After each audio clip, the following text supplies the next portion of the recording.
జై తెలంగాణ, జై తెలంగాణ, జోహార్ తెలంగాణ మన వీరులకు, జోహార్ తెలంగాణ మన వీరులకు. ఇవాళ తెలంగాణ రాష్ట్రాన్ని సాధించుకున్నటువంటి రోజు. ఈ రోజు నుంచి తెలంగాణ సపరేట్ రాష్ట్రం అవుతుందని జూన్ 2 నిర్ణయం తీసుకున్నప్పటి నుంచి ఇప్పటి వరకు కూడా ఒక స్వాతంత్రం వచ్చినటువంటి బిడ్డల్లాగా మనందరం కూడా ఉప్పొంగుతున్నటువంటి సందర్భాన్ని మళ్ళీ ఒకసారి గుర్తు చేసుకోవడం, అది కూడా మరీ ముఖ్యంగా యువకులు సాహిత్య సృజనలో ఉన్నటువంటి యువతీ యువకుల మధ్యలో మరి అమరవీరులను గుర్తు చేసుకుంటూ తెలంగాణ తల్లి నుంచి స్ఫూర్తిని పొందుతూ ఈ రోజు గడపడం అన్నది నిజంగా కూడా నాకు చాలా సంతోషాన్ని ఇచ్చేటటువంటి విషయం. బతుకమ్మ ప్రారంభించినప్పుడు కూడా ఎప్పుడు నేను ఒకటే మాట చెప్పేదాన్ని, చిన్న పిల్లలు బతుకమ్మ పాటలు నేర్చుకుంటే ఇంకా 100 ఏండ్లు మన తెలంగాణ సంస్కృతి బతికుంటుంది. అట్లానే యువమిత్రులు సాహిత్య రంగంలోకి వస్తే ఇంకా 100 ఏండ్లు తెలంగాణ సాహిత్యం వర్ధిల్లుతుంది.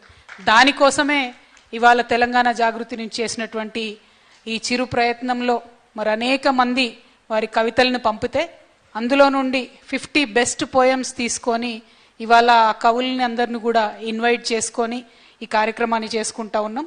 ఈ కార్యక్రమాన్ని అత్యద్భుతంగా మరి కొనసాగిస్తున్నటువంటి ఘనపురం దేవేందర్ అన్న గారికి, మా తమ్ముడు నవీనాచారి కష్టపడి కూడా కనీసం వేదిక మీద కూర్చోవాలని అనుకోకుండా కష్టపడుతున్నటువంటి నవీనాచారి గారికి, అదేవిధంగా వేదికని మరి తెలంగాణ జాగృతిని నిరంతరం వారి ఆశీర్వాదాలు ఇస్తూ, మా నిజామాబాద్ జిల్లానే మా పక్క ఊరే కానీ ఎదిగి ఇవాళ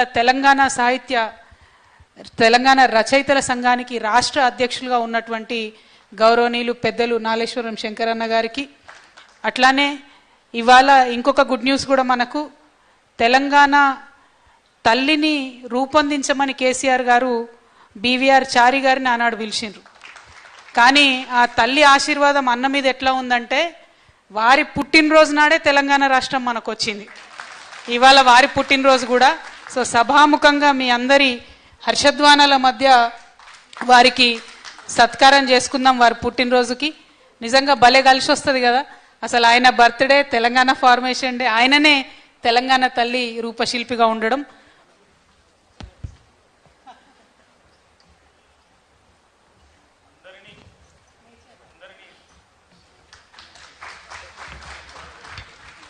అందరినీ తల్లి కంటే ఆయన తెలంగాణ తల్లిని కన్నాడు. ఒకసారి గట్టిగా చెప్పండి.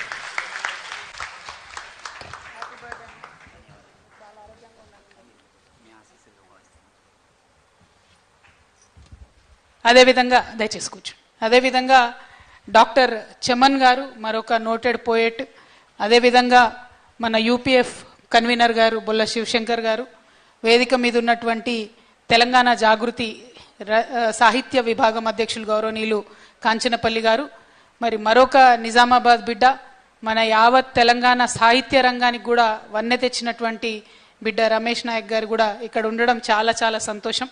నిజానికి ఇది నిజామాబాద్ సభ లెక్కనే ఉంది. ఘనపురం దేవేందర్ అన్న, నవీనాచారి గారు, రమేష్ గారు, నాలేశ్వరం గారు, నేను అందరం కూడా నిజామాబాద్ వాళ్ళమే ఉన్నాం ఇక్కడ ఎక్కువ. బట్ అందరం కూడా మరి వారి వారి రంగాల్లో మొత్తం తెలంగాణ ప్రతిష్టను పెంచే విధంగా చేస్తున్నటువంటి ప్రయత్నం చాలా సంతోషం. అందరికన్నా ఎక్కువ మరి ఇక్కడ వేదిక మీద ఉన్నటువంటి యువ కవులందరినీ కూడా నేను మనస్ఫూర్తిగా అభినందిస్తూ ఉన్నాను. వేదిక ముందు ఉన్నటువంటి యువ కవులందరినీ కూడా అభినందిస్తూ ఉన్నాను.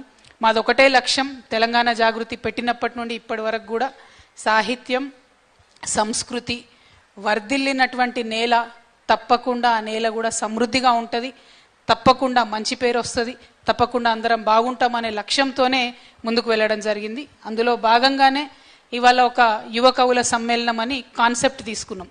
తీసుకోగానే చాలామంది కవిమిత్రులు అన్నారు ఎంత ఏజ్ లిమిట్ పెడతారు అని. అంటే మా పాలిటిక్స్లోనేమో యూత్ అంటే 50, 55, 60 అయినా యూత్ అనే అనుకుంటాం, కానీ కవులకు సంబంధించి మాత్రం 35 years కట్ ఆఫ్ పెడదామని చెప్పి నేను రిక్వెస్ట్ చేయడం జరిగింది. దాన్ని మెల్లగా మ్యాచ్ ఫిక్సింగ్ చేసి 40కి పెంచినట్టు అనిపించింది. ఎందుకంటే నా పట్టుదల ఏముండే అంటే 35 లోపల వాళ్ళే రావాలి, అన్ని భాషలలో ఉన్న వాళ్ళు రావాలి, హిందీ, ఉర్దూ, ఇంగ్లీష్, తెలుగు. ఎందుకంటే సాహిత్యం అనేటటువంటిది ఏ భాషలో రాసినా సరే మన తెలంగాణ బిడ్డలు సాహిత్య రంగంలోకి వెళ్ళాలి, వాళ్ళ ఆలోచనలో ముందుకెళ్లాలనేటటువంటి ఒక ఆకాంక్షతోని వాళ్ళ చేసినటువంటి కార్యక్రమం. చాలా మంది యువమిత్రులు మరి వారి పోయమ్స్ ఇచ్చినా కూడా అందులో సెలెక్టెడ్ వాళ్ళు ఇక్కడికి వచ్చినారు. వాళ్ళందరికీ మనస్ఫూర్తిగా అభినందనలు. అయితే మాట్లాడుకుంటూ నాలేశ్వరం శంకర్ సార్ ఒక మాట చెప్పిండ్రు, మన తెలంగాణలో కారం ఎక్కువ తింటాం, అందుకే ధిక్కారం ఎక్కువ ఉంటుందని. ధిక్కారం ఎట్లుంటుందో మమకారం కూడా అట్లనే ఉంటుంది మనకు. ఆ రెండు కలుపుకొని మనము చాలా ప్రేమతో ముందుకెళ్ళేటటువంటి వాళ్ళం. పైగా తెలంగాణ కవులకు నిజంగానే ధిక్కార స్వభావం మొదటి నుంచి కూడా ఉన్నది. ఆనాడు రాజరాజ నరేంద్రుడు అడిగితే కూడా పోతన భాగవతాన్ని నేను నీకు ఇయ్యను పో అని చెప్పి డైరెక్ట్గా చెప్పినటువంటి సందర్భం. తెలంగాణ ఏ కవి కూడా ఏ పాలకుడి ముందు కూడా తల వంచకూడదు అనేటటువంటి సిద్ధాంతాన్నే మనం ముందుకు తీసుకొని వెళ్ళాలి. వారు చెప్పినట్టు, శంకర్ సార్ చెప్పినట్టు, మనం నిజం చెప్పడంలో గొప్పేం లేదు. నిజం వార్తాపత్రిక కూడా చెప్తుంది, న్యాయస్థానం కూడా చెప్తుంది. కానీ ఆ నిజం వెనుకున్నటువంటి స్టోరీ ఏదైతే ఉంటుందో, ఆ నిజం వెనుకున్నటువంటి స్ట్రగుల్ ఏదైతే ఉంటుందో, ఆ నిజం ఒక వార్తగా మారడానికి ముందు ఉన్నటువంటి దాని వెనుక ఉన్నటువంటి ఆ స్ట్రగుల్ని చెప్పగలిగేవాడే నిజమైన కవి అవుతాడని చెప్పి నేను మనస్ఫూర్తిగా నమ్ముతా ఉన్నా. తెలంగాణ ఉద్యమ సందర్భంలో బిడ్డలు పిట్టల్లాగా రాలిపోతుంటే అసలు వాళ్ళు ఆత్మహత్య చేసుకోవాలని ఎందుకు అనుకున్నారు అని ఆలోచన చేసినటువంటి స్ట్రగుల్లోంచి పుట్టినటువంటి పోయట్రీ మన తెలంగాణ పోయట్రీ. తెలంగాణ ఉద్యమం ఎందుకు అని దాని వెనుక ఉన్నటువంటి స్ట్రగుల్ని చెప్పినటువంటి పోయట్రీ మన తెలంగాణ పోయట్రీ.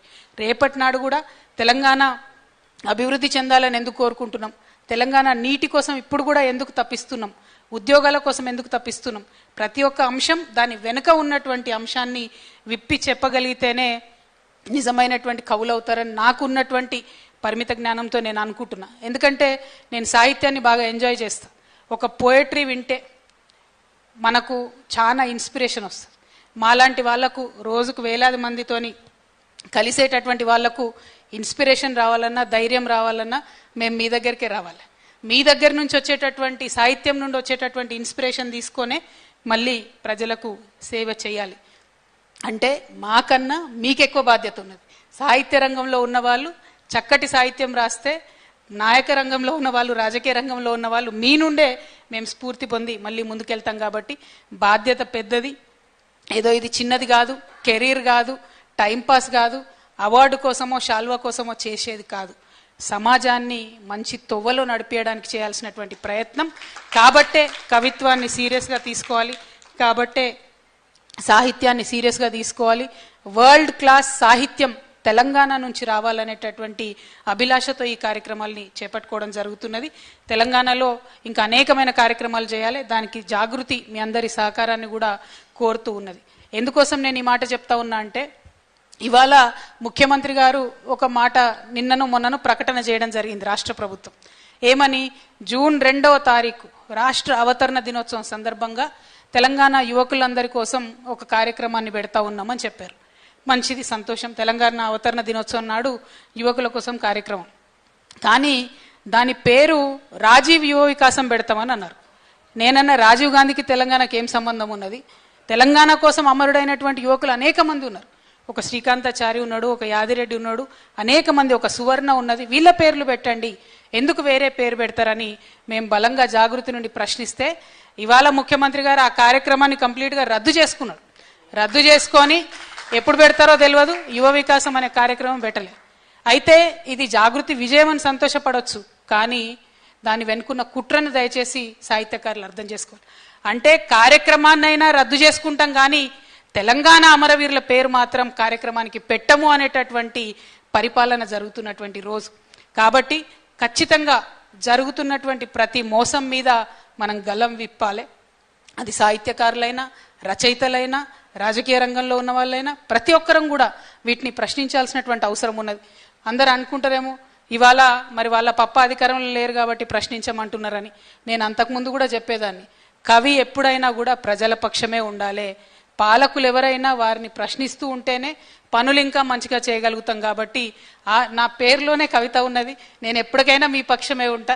కాబట్టి ఎవరు పవర్లో ఉన్నా సరే ప్రశ్నించాల్సిందే అనేటటువంటి విషయాన్ని మరొకసారి తెలియజేస్తూ, మాట్లాడడానికి అనేకమైన అంశాలు ఉన్నప్పటికీ ఈరోజు తెలంగాణ రాష్ట్రం సాధించుకున్నటువంటి ఈరోజు కేవలం తెలంగాణ అమరవీరులను గుర్తు చేసుకుంటూ, వారి కుటుంబాల త్యాగాలను గుర్తు చేసుకుంటూ, ఆనాడు పోరాటంలో పాల్గొన్న విద్యార్థి నాయకులను గుర్తు చేసుకుంటూ యువమిత్రులను గుర్తు చేసుకుంటూ బతుకమ్మలెత్తి బోనాలెత్తి మాకు తెలంగాణ కావాలని నినదించినటువంటి మా మహిళా సోదరీమణుల త్యాగాన్ని గుర్తు చేసుకుంటూ అందరికన్నా ఎక్కువ మరి బాపు కేసీఆర్ గారు నిలబడి ఇగో గీ తొవ్వల పోతే తెలంగాణ వస్తుందని మనందరికీ కూడా ఒక దిక్సూసిగా ఒక దారిదీపంగా తెలంగాణ ఉద్యమాన్ని వారు మలచినటువంటి తీరుని మరొకసారి గుర్తు చేసుకుంటూ అందరికీ కూడా రాష్ట్ర ఆవిర్భావ దినోత్సవ సందర్భంగా శుభాకాంక్షలు తెలియజేస్తూ సెలవు తీసుకుంటున్నాను. జై తెలంగాణ, జై తెలంగాణ, జోహార్ తెలంగాణ మన వీరులకు, జోహార్ తెలంగాణ మన వీరులకు, జై తెలంగాణ.